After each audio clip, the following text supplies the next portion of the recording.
1절에서 11절까지 말씀입니다. 저와 여러분이 한 절씩 나누어서 교독합니다.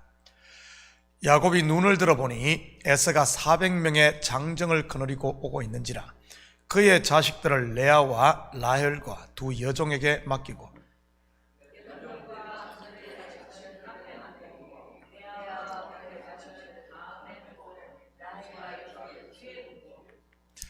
자기는 그들 앞에서 나아가되 몸을 7번 땅에 굽히며 그의 형 에색에 가까이 가니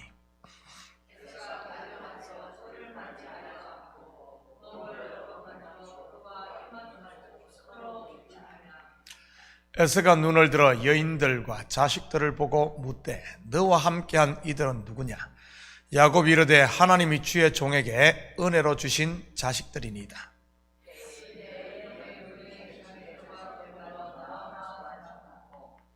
레아도 그의 자식들과 더불어 나와 절하고 그 후에 요셉이 라헬과 더불어 나와 절하니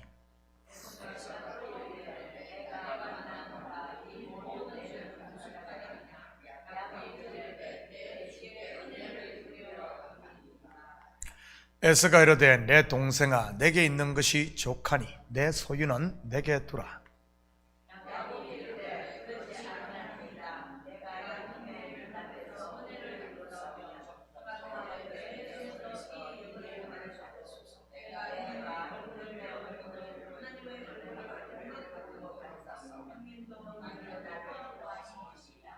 함께 읽겠습니다. 하나님이 내게 은혜를 베푸셨고 내 소유도 족하오니 청하건대 내가 형님께 드리는 예물을 받으소서 하고 그에게 강권함에 받으니라. 아멘. 좋은 아침입니다. 야복 강가에서 옛사람 야곱은 죽고 새사람 이스라엘로 거듭난 야곱은 드디어 형 에서를 대면하게 됩니다. 그런데 그가 야곱으로 있었을 때는 어떻게든 살 궁리만을 했었습니다. 자기의 짐승들을 셋대로 나누어 형 에서의 마음을 누구뜨리기 위해 예물을 보내지를 않나. 자기의 짐승들을 두 떼로 나누어 한 떼를 치면 한 떼는 피하게 하려고 이 작전을 짜지를 않단 말이지요. 그런데 이스라엘로 거듭난 지금은 어떤지 볼까요? 3절입니다. 자기는 그들 앞에서 나아가되 몸을 7번 땅에 굽히며 그의 형 에색에 가까이 가니 뒤에 숨거나 피하지 않고 자기가 제일 앞에 나가 땅에 엎드립니다. 몸을 7번 땅에 굽히는 행위는 당시 패정국 왕이 성정국 왕에게 갖추는 예였습니다. 다시 말해 형 에서를 형이 아닌 성전국 왕으로 예우했다는 그런 말입니다. 어떻게 보면 간설게 다 빼놓고 자존심도 뭐고 다 버린 그런 사람처럼 보입니다. 우리는 같은 모습을 다메섹 도상에서 예수를 만난 바울에게서도 발견하게 됩니다. 고린도전서 9장 19절에서 23절입니다. 내가 모든 사람에게서 자유로우나 스스로 모든 사람에게 종이 된 것은 더 많은 사람을 얻고자 함이라. 유대인들에게 내가 유대인과 같이 된 것은 유대인들을 얻고자 함이요 율법 아래에 있는 자들에게는 내가 율법 아래에 있지 아니하나 율법 아래에 있는 자같이 된 것은 율법 아래에 있는 자들을 얻고자 함이요 율법 없는 자에게는 내가 하나님께는 율법 없는 자가 아니요 도리어 그리스도의 율법 아래에 있는 자이나 율법 없는 자와 같이 된 것은 율법 없는 자들을 얻고자 함이라. 약한 자에게는 내가 약한 자와 같이 된 것은 약한 자들을 얻고자 함이요 내가 여러 사람에게 여러 모습이 된 것은 아무쪼록 몇 사람이라도 구원하고자 함이니 내가 복음을 위하여 모든 것을 행함은 복음에 참여하고자 함이라. 이것이 바로 진정한 거듭난 사람의 자유 아니겠습니까? 무엇에든지 매이지 않는 여유 말이지요. 목회를 하다 보면 의외로 사소한 것에 목숨 거는 분들을 만나게 됩니다. 아무것도 아닌 것에 매여 큰 것들을 놓치는 그런 분들 말이지. 그래서 예수를 믿으면서도 자유함이 없고 언제나 무엇에 매여 사는 분들 말입니다. 이런 분들을 가만히 보면 자기가 깨지지 않아서 그렇습니다. 바로 율법의 초보에 머물러 있어서 말이지. 신앙은 누림이지 매임이 아니란 사실을 기억하시기 바랍니다. 왜냐하면 성도는 아들이지 종이 아니기 때문입니다. 종으로 사시는 분이 있다면 자리를 털고 일어나 아들의 자리, 제자리를 찾을 수 있기를 축복합니다. 그리고 야복강의 씨름, 곧 십자가 앞에서 자기를 부인하는 사람은 다른 사람에게 관대합니다. 반대로 자기 부인이 없는 사람일수록 자기 기준으로 다른 사람을 정죄하게 되는 것이지요. 내가 깊은 동굴 속에 갇혀서 밖을 보니 그 동굴의 입구에 비친 세상밖에 보지 못하기 때문에 그 기준으로 판단을 하는 겁니다. 그렇지만 내가 동굴에서 벗어나서 보면 너무나 넓고 다양한 세상을 보게 되는 것이고요. 그러니 누구를 감히 정죄하거나 판단할 수 있겠습니까? 함께 넓은 세상을 누리게 되는 것이지. 저는 우리 식구들이 매인자가 아닌 자유한 자로 하나님의 나라를 누리며 살 수 있기를 축복합니다. 4절입니다. 에서가 달려와서 그를 맞이하여 안고 목을 어긋맞추어 그와 입맞추고 서로 우니라. 형에게 맞아 죽을 줄 알았는데 이것이 어떻게 된 것입니까? 우리는 같은 장면을 예수님의 비유에서도 발견하게 됩니다. 누가복음 15장 20절입니다. 이에 일어나서 아버지께로 돌아가니라. 아직도 거리가 먼데 아버지가 그를 보고 측은히 여겨 달려가 목을 안고 입을 맞추니, 아버지의 유산을 미리 받아 모두 탕진한 둘째 아들, 형의 장자권과 아버지의 축복까지 몽땅 받아 도망쳤다가 돌아오는 야곱, 같은 모습인 것이지요. 야곱의 야복강 실험, 그리고 둘째 아들의 재상 탕진 후 돼지 쥐염 열매로 배를 채우던 땅끝의 경험도 닮아 있고요. 그리고 돌아온 그들을 목을 안고 입을 맞추며 따뜻하게 맞아주는 아버지와 형, 그리고 극적인 화해가 이루어지는 것이지. 영적으로 보면 여기에 계신 분들은 전부 이 화해를 이룬 사람들입니다. 바로 거룩하신 하나님과 죄인된 우리가 그리스도의 피 공로로 말미암아 이룬 화해 말이지요. 그렇기에 이 시간 하나님을 아바 아버지라 부르며 그분의 존전에 서 있을 수 있는 것이고요. 그런데 우리가 살다 보면 내 속에 남아있는 이 육신의 생각으로, 이 욕망으로 인해 다시 원수 맺는 일이 얼마나 많습니까? 때로는 가장 가까이 있는 남편과 아내가, 부모와 자식이, 성도와 성도가 말이지. 그 모든 문제를 푸는 키가 무엇이겠습니까? 바로 야곱의 야복강 씨름인 것입니다. 나의 환도뼈가 위골되는, 곧 자기가 부인되는 것 말이지.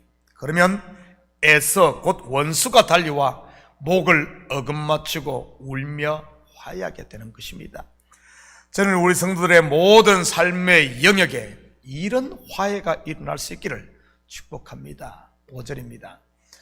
에서가 눈을 들어 여인들과 자식들을 보고 묻되 너와 함께한 이들은 누구냐? 야곱이 이르되 하나님이 주의 종에게 은혜로 주신 자식들이니이다. 우리는 여기서 야곱의 언어가 바뀐 사실을 발견할 수 있습니다. 하나님이 주의 종에게 은혜로 주신 자식들이니이다 하고 말이지요. 야복강가의 사건 이전에 그의 언어를 한번 볼까요? 창세기 31장 40절 41절입니다. 내가 이와 같이 낮에는 더위와 밤에는 추위를 무릅쓰고 눈 붙일 겨를도 없이 지냈나이다. 내가 외삼촌의 집에 있는 20년 동안 외삼촌의 두 딸을 위하여 14년, 외삼촌의 양떼를 위하여 6년을 외삼촌에게 봉사했거니와 외삼촌께서 내 품값을 10번이나 바꾸셨으며. 이때 그의 말의 중심에는 무엇이 있었습니까? 바로 내가입니다. 내가 이것도 했고 내가 저것도 했고 내가 뼈 빠지게 일했고 내 품값이고 전부 내가 했다는 말입니다. 그에 비해 세 사람 이스라엘이 된 후에는요, 내가가 싹 사라지고 하나님의 은혜입니다, 이렇게 바뀌는 겁니다. 그렇다면 여러분의 언어 생활은 어떻습니까? 잘한 것은 전부 내가 했고 잘못한 것은 전부 남이 한 것으로 말하지는 않습니까? 그 사람의 말을 보면 은혜를 받은 거듭난 사람인지 그렇지 않은 사람인지를 분명히 알 수 있는 것입니다. 10절입니다.